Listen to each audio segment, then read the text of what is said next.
Hi, this morning I'm in the kitchen and I'm making sauerkraut.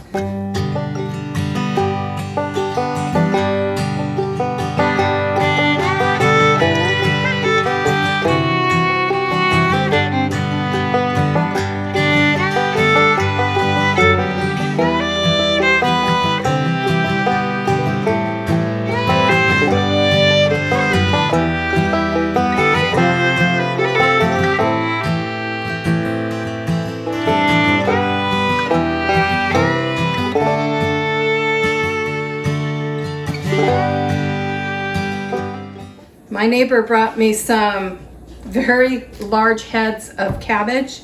We love sauerkraut, it's gut healthy. So in order to use all this, two people can't actually eat this much cabbage in one setting. I will be making sauerkraut that I can eventually can, and it will be shelf stable. But we're gonna get this cabbage in a jar, get it fermenting. It'll take 4 to 6 weeks. And then I can can that up as well. So the first part of this process, I need to clean the cabbage, rinse it really well, and start chopping it.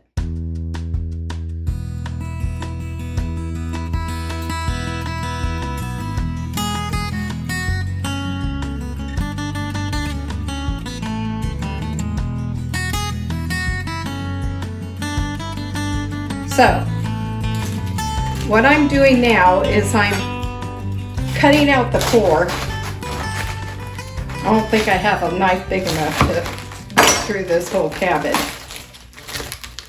And I'm discarding the discolored leaves. You don't want that sitting in a jar. It looks pretty bad. And it becomes chicken food or goat food. So I'll get this cut out and I'll wash the cabbage and get it ready to start the fermentation process. Fermented foods are really gut healthy.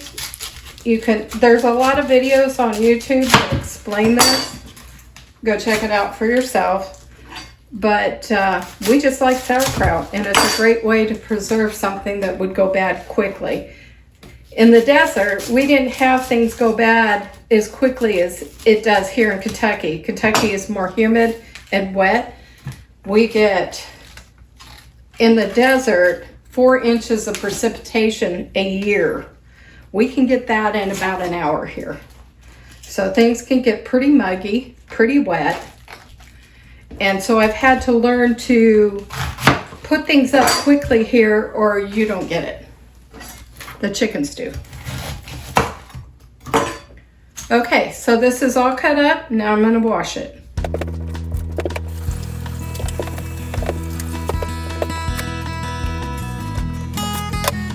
This island's not very big. I'm looking forward to the new kitchen in the other house. So what you want to do is cut this into thin shreds. 1/4 inch or so.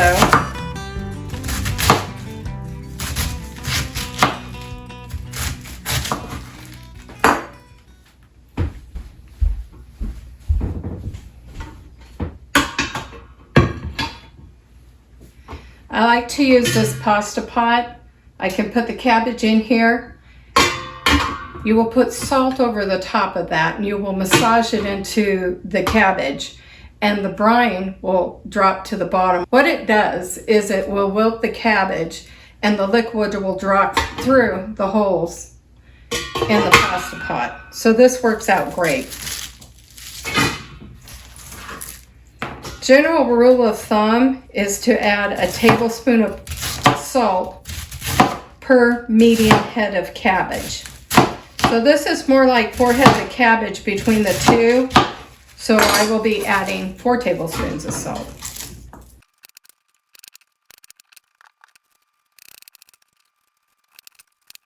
You don't have to be real particular. You just want as much surface area as you can get. It will help to break down the cabbage quicker.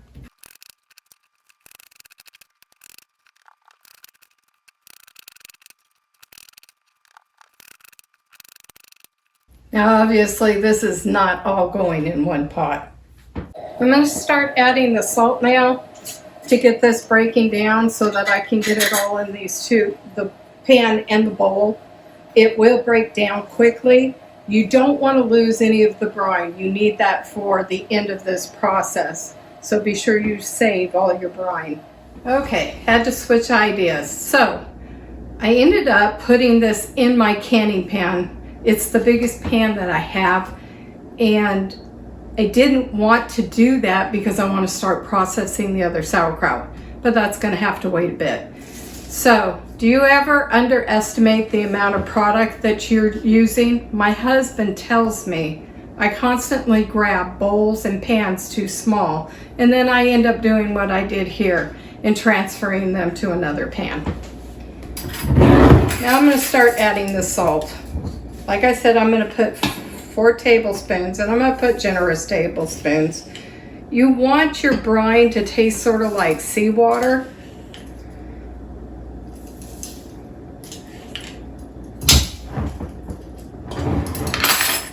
And you're going to massage that in. So you want to work it through your cabbage.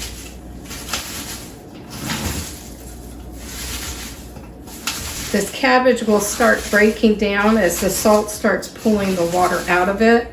And the water that comes from the salted, and the water that's collected from the salted cabbage becomes your brine. If you don't have enough brine, there is a way that you can make extra brine to put in your cabbage, your sauerkraut, and I will put that down in the description. So obviously this isn't worked all the way through. I'm going to let it start breaking down, and then I'll come back and start working it again. So this is going to take several hours for this to break down before I can start packing it into a jar. So when it's done, we'll come back. When you get produce here in Kentucky, it's a bit different than in the desert. In the desert, that could have sat on the counter, in the refrigerator. The worst thing it would have done is dry out. Here in Kentucky, things run very quickly. It's humid, it's wetter, which is why we moved here in the first place. So when you get produce, you need to process it quickly. So this is why I'm making sauerkraut. So while this is breaking down, things on the homestead don't stop. You keep moving. Now I'm going to go out into the art garden and start pulling weeds. So this cabbage has been sitting for about 2 hours. It was all the way to the top of this. It's now half that volume. But we're going to start now packing it into, I use a half-gallon ball jar. And you're going to really want to pound it. So I just take a wooden spoon spatula. If you have a sauerkraut tamper, you can use that. This works just fine. You just really want to break it up. And you're going to pack it in there super tight. You're going to keep doing this until your jar is almost full. You're going to have to keep a little headspace at the top of the jar for the brine to sit above the cabbage. Otherwise you'll get mold.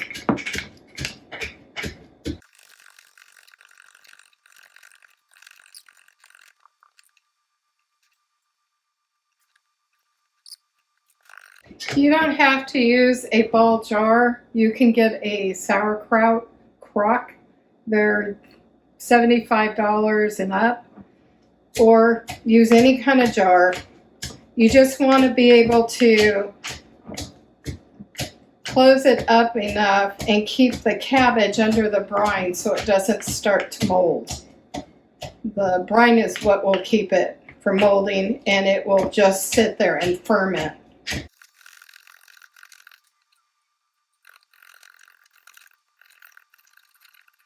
I don't know if you can see that or not, but the liquid is starting to rise in the jar. So you should have enough brine. If you don't, I'm using the Ball Blue Book, and their recommendation is to make more brine. I never have to do that, but we will leave the brine recipe down in the description.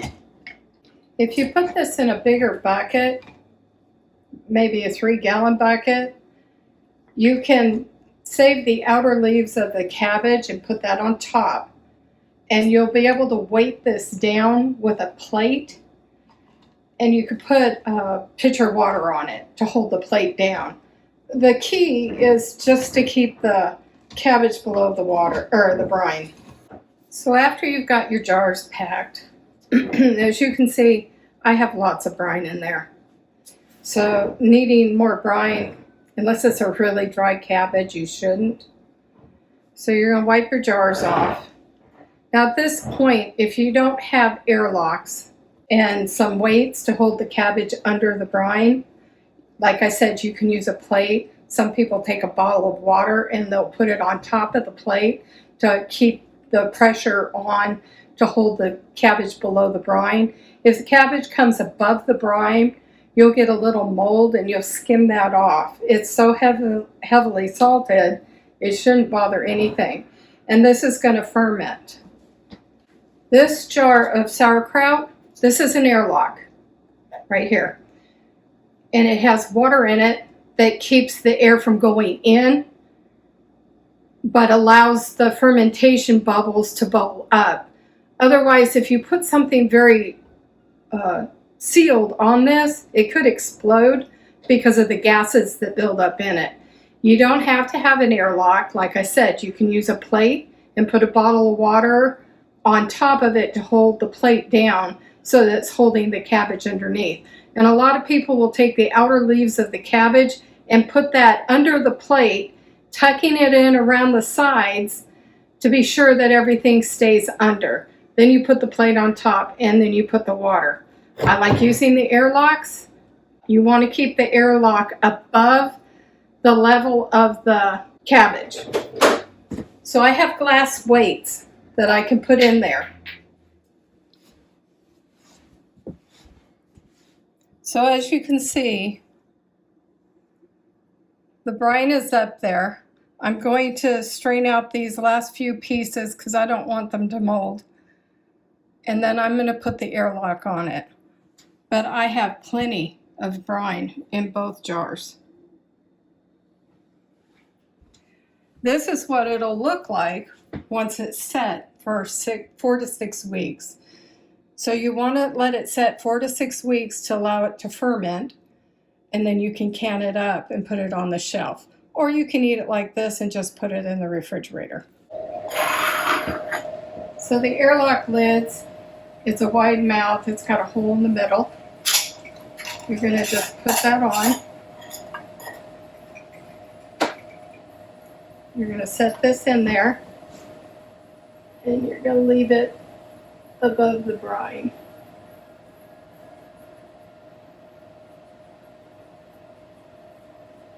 To allow the gas to escape.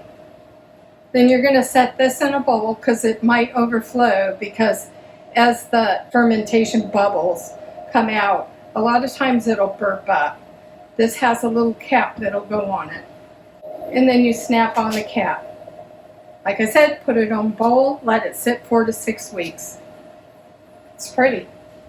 So I've transferred the fermented sauerkraut into a saucepan, and you're going to put it on the stove and let it simmer. Don't boil it. Once your sauerkraut has simmered, then you're going to start packing it into jars. Make sure you sterilize those first.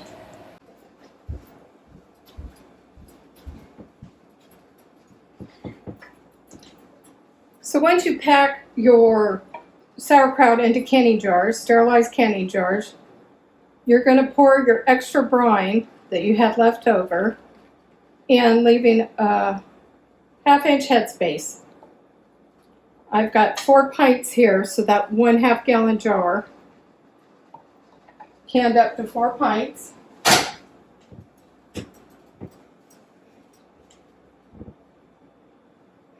And then you're going to make sure there are no air pockets. So I basically just run a spatula down the sides to debubble them if there's any bubbles there. Then you're going to take a towel, a wet towel, or I use a paper towel, and a little bit of vinegar.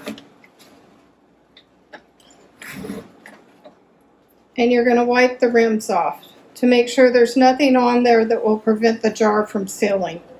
Otherwise, you're going to have to take the lid off and do this and get it to seal again.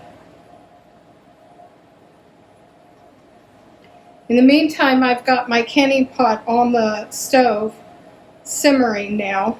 So you want the temperature of your jar to be the same as the water or close to the water in the water bath canner.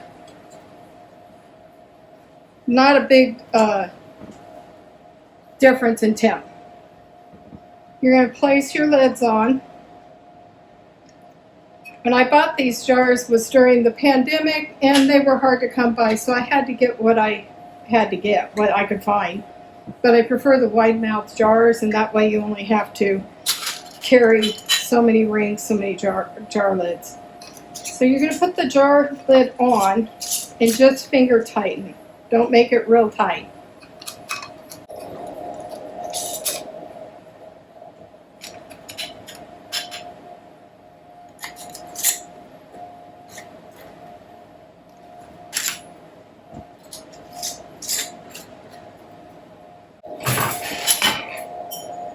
And then you're going to put them in the canner, and you're going to process quarts for 20 minutes, pints for 10 minutes. And the water needs to be over the top of the jar in the canner 1 inch. Now that the 20 minutes or the 10 minutes is up, depending on whether you use a quart or a pint jar, you're going to turn the burner off and let it set for 5 minutes. You want to let your jars cool for about 5 minutes in the canner, and that time's passed. So it's time to remove your jars.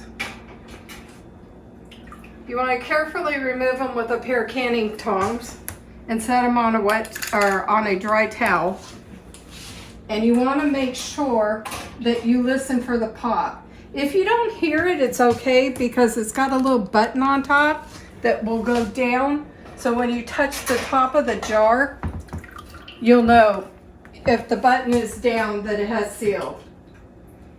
Once it's sealed and cooled down, and they say it could take up to 24 hours, however, I haven't found that to be the case. Usually as they cool down, they'll start popping. You'll take the rings off because you don't want to store them with the rings on. So now we're going to just let them sit here, wait for the button in the middle to pop down. You'll hear it. Remove the rings, label your jars, and once they're cold, they're ready for the pantry. They'll store there for 2-3 years. Thank you for joining me in the kitchen today on the Return Homestead. If this is content that you'd like to see more of, please like and subscribe the channel. You can even hit the notification bell so you'll know when the next one's coming. Until then, and we see you on the next video, bye-bye.